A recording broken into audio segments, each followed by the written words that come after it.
Setting up your LinkedIn account to generate the most traffic. In this section, we'll look over various tricks and tips for using your LinkedIn account to generate more traffic, regardless of your brand or business. Create a company page. I'm sure you're aware of how to use LinkedIn as an individual because, after all, that's what LinkedIn is most known for, establishing yourself as a professional. But have you created a company page for your brand or business? If not, you should consider doing that for a number of reasons. For starters, it allows people to learn more about your business. You can curate your content on here and centralize everything from sharing updates and other information. To drive people to your company page, just ask each of your employees or even followers of your brand, such as subscribers of your list, to connect with your company page from their own personal profile. You'd be surprised how many people out there are actively using LinkedIn on a daily basis. Company pages can also feature job postings as well as other information about your products or services. As an additional bonus, company pages rank very well for branded organic searches. Optimize your profile page.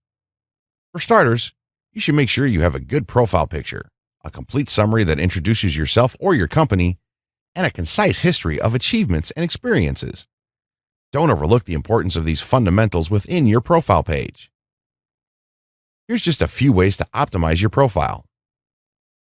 Write a summary that clearly explains what you do or what you'd like to do.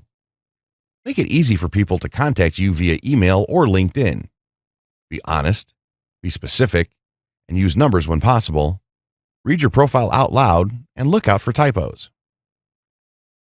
Now that you're familiar with the optimization of your profile page, let's discuss how you're going to drive traffic. With your LinkedIn page, you can link to blog posts, ebooks, and even other digital media within your profile. Once you get traffic to your page, this is exactly how they're going to click through to your site. Add a link to one of your best posts. Keep in mind that people who end up here are likely learning about you and your company for the first time. Share content that will inspire them to click through and read.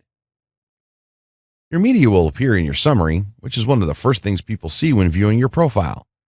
It's really important to add media in the summary section.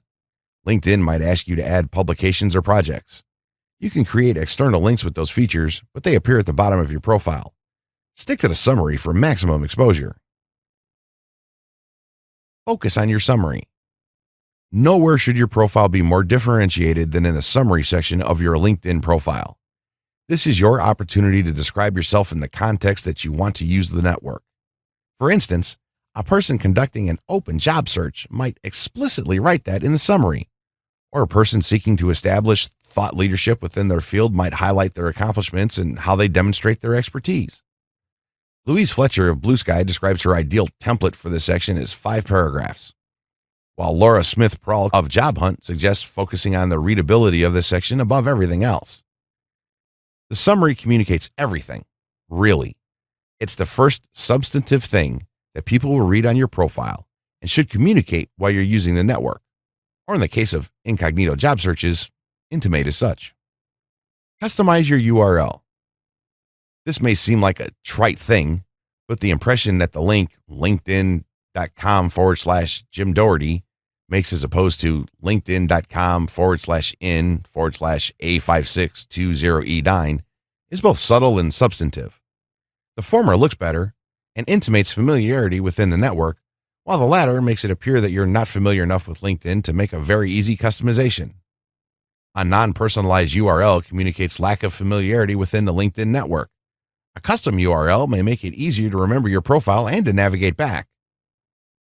Also remember that when you create this type of business plan, you should use estimates and projections that aren't overly optimistic. Make sure that your plan will work in a worst-case scenario and don't put unnecessary stress upon yourself. This way, you will only be pleased by the results you end up achieving.